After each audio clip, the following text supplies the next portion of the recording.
আমরা ইসলামী আন্দোলন বাংলাদেশ, খুব ভালোভাবে শোনেন আমাদের মূলনীতি। ইসলামী আন্দোলন বাংলাদেশ কখনোই কোনো পদ্ধতিকে একক পদ্ধতিকে বিশ্বাস করে না।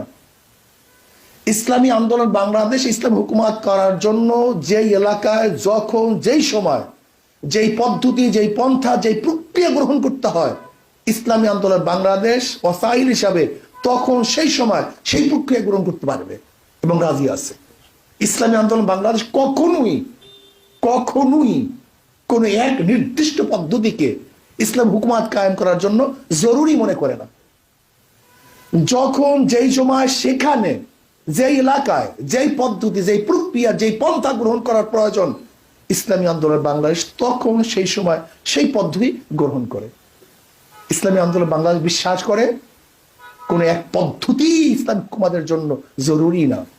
আল হরবু খাদা, যুদ্ধ একটা কৌশল।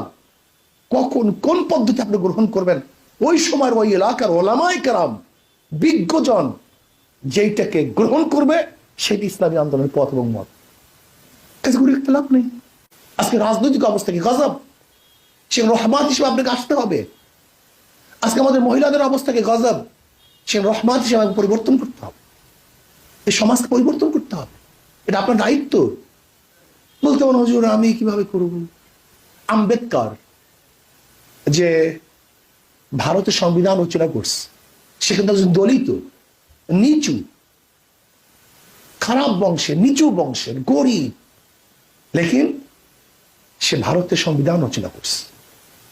ডক্টর আব্দুল কালাম, আসলে আবুল কালাম যে প্রেসিডেন্ট ভারতের, সে কিন্তু মাঝির সন্তান, তার বাবা খেয়া দেয়, কিন্তু সে কিন্তু সেখানে আণবিক বোমার জনক প্রেসিডেন্ট।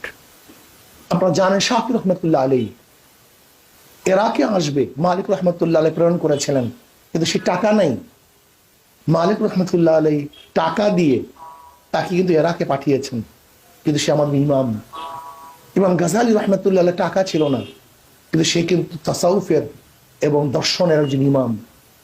আপনাকে মনে রাখতে হবে, দর্শন চিন্তা ভাবনা পরিবর্তন করলে আপনাদের আমাদের অনেক কিছু সম্ভব। আপনি যদি মনে করেন আমার এ হাতেই এইটা, তাহলে আপনার মাধ্যমে এই রাস্তা অতিক্রম করার চিন্তা আসবে কিভাবে আমাকে বলুন তো? কিন্তু যেই ব্যক্তির চিন্তা আমাকে হেঁটে অনেক দূরে যেতে হবে, তাহলে তাকে তো পাথেয় সংগ্রহ করতে হবে, অনেক পাথেয় সংগ্রহ করতে হবে।